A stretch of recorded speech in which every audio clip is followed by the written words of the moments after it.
think for me, that really just represents 1,000 people's worth of work going into it, producing a fantastic update that moved us forward.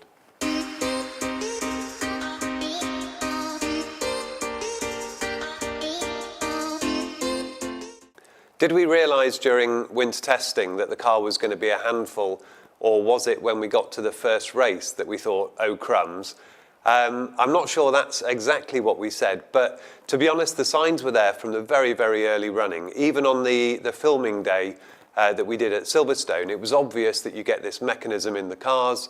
We then went for 3 days in Barcelona, and the car was not that competitive, but we were expecting a big update that we were going to bring to Bahrain, and that was the point that we realised we had a serious issue at that Bahrain test, where we put the update kit on and it simply didn't make the car go quicker. Now, it's been an interesting year from there on, but there's been a lot of work to do to try and get on top of those problems. How did the team manage to keep the spirit and the fight going after the first few races? There were definitely moments that were difficult, certainly for me personally, and I think for the team. The main thing is this: if you separate it into two different items, the first is how we actually perform with the car we've got. And I think we did a fairly good job of that all the way through towards the end of the year. We were certainly picking up points that were given to us or rewarded to us by Ferrari or other teams when we could, and we're able to stay fairly close to that second place in the Constructors' Championship. The second is the learning that we could build on throughout the race. So every single race that we have obviously provides you a learning opportunity.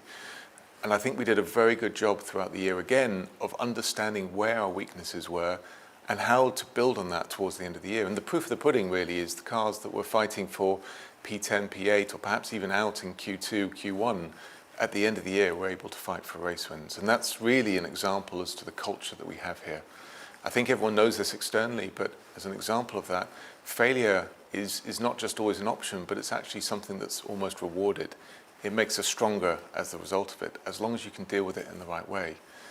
We have a number of values here, as do most companies, but really the most important things of it is innovation, is excellence, but it's how we stick together as a team, how we fight together, and how we come back stronger as a result of it. Why did the W13 have strong performance on tracks at high altitude? Well, it's fair to say we were very good in Brazil and we were pretty strong in Mexico. Now, some of that is how the car was working. We were also good actually at the high downforce tracks, and Mexico is a maximum downforce track. So that was one part of it.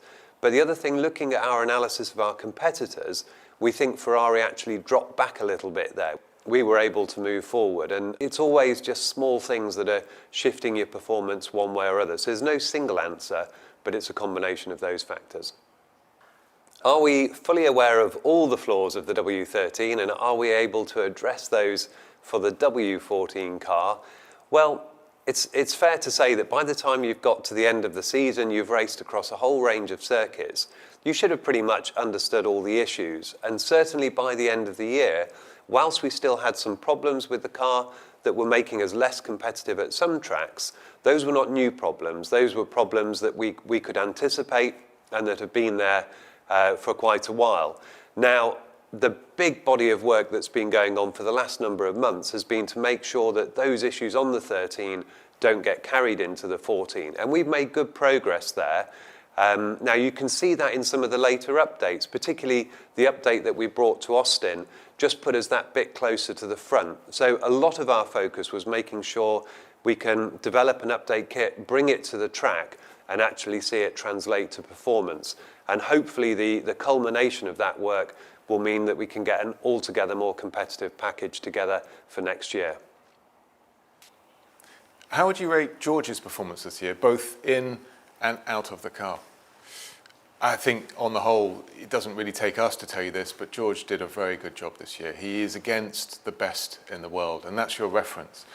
And what is very clear is that at the beginning of the year, when we had a car that was difficult, Lewis was using his wealth of experience to help us in order to improve the car and to really move us forwards as a part of the team. George, in that period of time, was just really focused on learning, bedding himself into the team, and he scored a number of results, really, that benefited him as a result of that.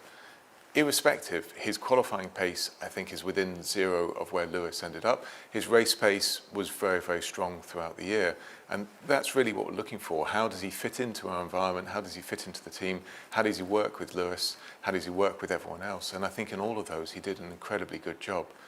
It was a big step up from him from Williams. I think where Williams operates is obviously very high level. Where we operate is a little bit different to that. But I think he adapted very quickly and very well. Did you develop a passion for any new food during your travels? There was, I'll speak for myself, I'm sure Shov will deliver from his side, but bits that I found, for example, Singapore is always tricky. It's a night race and we're eating at around about 1 to 3 a.m. and there aren't many places open at that time of night, but I found a particularly good Thai place which expanded my palate. Otherwise, I had a few curries, not many, with Shov and the other engineers, which definitely changed my palate for, I think, good or bad. I'm not sure yet. So a few experiments anyway this year. From my side, well, there were a lot less curries, and what we'd realised, perhaps in previous years, the more curry we had, the more we won. Maybe that was actually largely down to the car and not what we were having for dinner on an evening. So we tried and tried in the early part of the year. It simply wasn't bringing the race wins. So we backed off on that. And then the other big development for me was I did actually have sushi for dinner, which I swore I'd never have it. It's a snack, it's not a meal. But in Brazil on the Saturday night, I did have sushi for dinner. So maybe there's something in that going forward. Which race was the pivotal point for the development of the W13 and our understanding for next year? Well, probably the one that will stick in the minds of the engineers is Barcelona.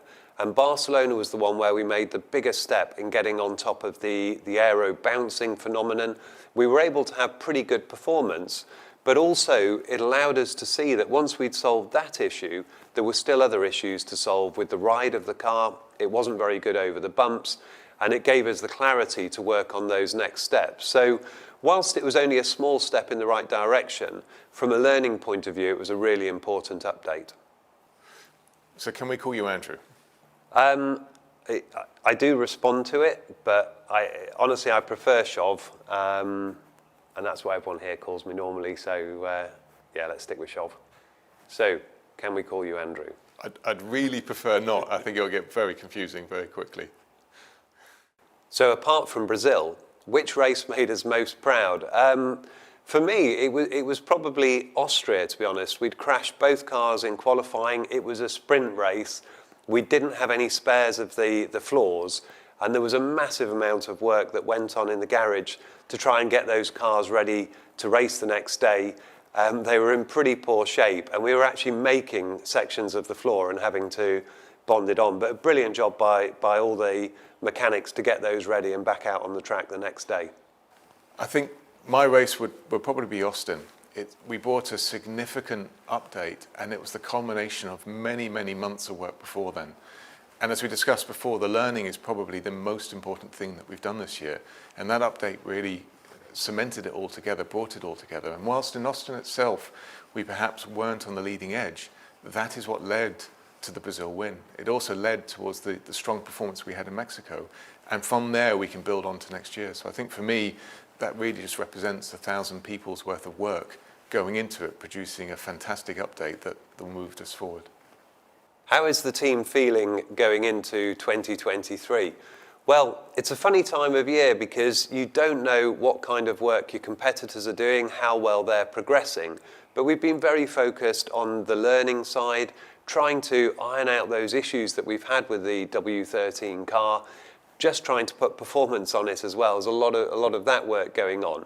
And we're looking forward to the new season. Now, after the year that we've had, we're never going to go into it saying that we think we'll be fighting back at the front. But we are very, very determined to get back to getting the car on pole position, to winning races. And we're always excited when developing and launching a new car. It's a good time of year. So lots of work, lots of interest, lots of excitement. But it's going to be tough, and we're ready for a fight.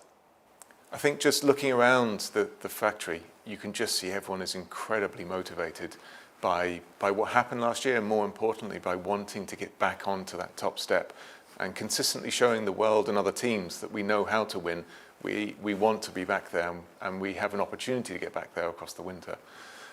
You never know what's going to happen. You have a number of teams that are fiercely doing what we're doing, which is every single day scraping for a millisecond or more.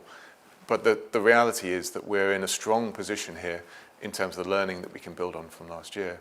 And everything I see around is just everyone wanting to win and doing everything they can across the winter to do so.